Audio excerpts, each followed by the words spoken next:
ಚಿತ್ರದುರ್ಗ ಜಿಲ್ಲಾ ಆಸ್ಪತ್ರೆಯಲ್ಲಿ ರೋಗಿಗಳಿಗೆ ಕೊಡುವ ಗುಣಮಟ್ಟ ಸರಿಯಾಗಿಲ್ಲ. ರೋಗಿಗಳಿಗೆ ನೀಡುವ ಹಾಲು, ಬ್ರೆಡ್ ಕೊಡೋಕೆ ಸಿಬ್ಬಂದಿ ರೋಗಿಗಳ ಸಂಬಂಧಿಗಳ ಮೇಲೆ ದೌರ್ಜನ್ಯ ಮಾಡ್ತಾರೆ ಎನ್ನುವ ಆರೋಪ ಕೇಳಿ ಬಂದಿದೆ. ರೋಗಿಗಳಿಗೆ ಕೊಡುವ ಊಟವನ್ನು ಸರಿಯಾಗಿ ರೋಗಿಗಳ ವಾರ್ಡ್ಗಳಿಗೆ ತಲುಪಿಸುವುದಿಲ್ಲ. ಈ ಸಂಬಂಧ ಪ್ರಶ್ನೆ ಮಾಡಿದ ರೋಗಿಗಳ ಸಂಬಂಧಿಗಳ ಮೇಲೆ ವಿತರಣಾ ಸಿಬ್ಬಂದಿ ದೌರ್ಜನ್ಯ ಮಾಡ್ತಾರೆ. ಹಾಲು, ಬ್ರೆಡ್ಡು ಹಾಗೂ ಬಾಳೆಹಣ್ಣು ಸಮರ್ಪಕವಾಗಿ ವಿತರಣೆ ಮಾಡಲ್ಲ ಎನ್ನುವ ಆರೋಪವೂ ಸಹ ಇಲ್ಲಿ ಕೇಳಿ ಬಂದಿದೆ. ಈ ಸಂಬಂಧ ರೋಗಿಗಳ ಪೋಷಕರು ಸಿಬ್ಬಂದಿಗಳಿಗೆ ಪ್ರಶ್ನಿಸಿದ ಅಡುಗೆ ಸಿಬ್ಬಂದಿ ಜಿಲ್ಲಾ ಸರ್ಜನ್ ಕೊಠಡಿಗೆ ಓಡಿ ಹೋಗ್ತಾರೆ. ಹೀಗೆ ಸಿಬ್ಬಂದಿಯನ್ನು ಪ್ರಶ್ನಿಸಿದಾಗ ಸಿಬ್ಬಂದಿ ಡಿಎಸ್ ಚೇಂಬರ್ಗೆ ಓಡುವ ಕ್ಲೂಸ್ ವಿಡಿಯೋ ಲಭ್ಯವಾಗಿದೆ. ಇನ್ನು ಈ ಕುರಿತು ಸ್ಪಷ್ಟನೆ ನೀಡಿರುವ ಜಿಲ್ಲಾ ಸರ್ಜನ್, ನಮಗೆ ಯಾವ ಬಗ್ಗೆ ಯಾವುದೇ ದೂರು ಬಂದಿಲ್ಲ, ದೂರು ಬಂದರೆ ಪರಿಶೀಲನೆ ನಡೆಸ್ತೀವಿ ಅಂತಾರೆ. ಜಾಣ ಕುಡುತನ ಪ್ರದರ್ಶನ ಮಾಡ್ತಾರೆ.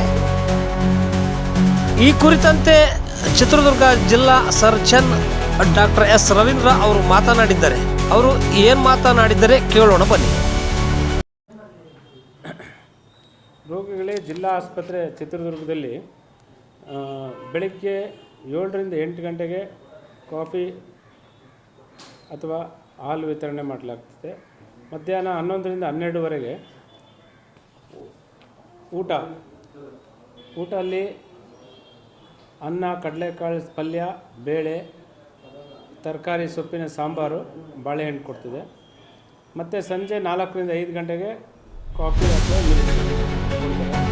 ಮತ್ತು ರಾತ್ರಿ ಊಟಕ್ಕೆ ಅನ್ನ, ಬೇಳೆ, ತರಕಾರಿ, ಸೊಪ್ಪಿನ ಸಾಂಬಾರು, ಮೊಸರು ಕೊಡ್ತಾರೆ. ಇದು ಪ್ರತಿ ರೋಗಿಗಳಿಗೆ ವಿತರಣೆ ಆಗ್ತದೆ. ಹಾಗೂ ಅನ್ನ, ಸಾಂಬಾರು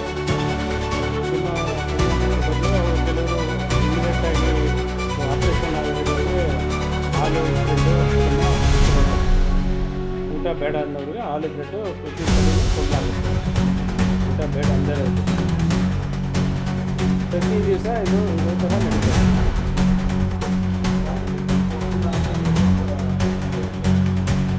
ನಮಗೆ ಯಾವುದೂ ಬಂದಿಲ್ಲ, ಆ ಥರ ಕೊಡ್ತಾ ಇಲ್ಲ ಅಂತ ನಮಗೆ ಯಾವುದೂ ಬಂದಿಲ್ಲ. ನಮಗೆ ಯಾರು ಕಂಪ್ಲೇಂಟ್ ಕೊಟ್ಟಿಲ್ಲ. ನಾನು ವಾರ್ಡಿಗೆ ಹೋದಾಗ ಎಲ್ಲ ಊಟ ಬರ್ತಾ ಇದೆ, ಚೆನ್ನಾಗಿದೆ,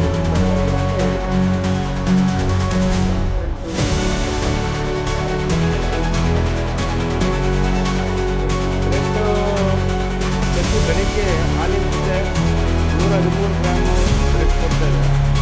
ಮತ್ತು ಸಂಜೆನೂ ಅಷ್ಟೇ ಕಾಫಿ ಅಥವಾ ಹಾಲಿನ ಜೊತೆ 113 ಗ್ರಾಮ್ ಬ್ರೆಡ್ಡು, ಅಂದರೆ 2ರಿಂದ 3 ಪೀಸ್ ಏನಿದೆ ಅದನ್ನು ಕೊಡ್ತಾರೆ. ಎಲ್ಲರೂ ಯಾವುದೂ ಕಂಪ್ಲೇಂಟ್ಸ್ ಇಲ್ಲ.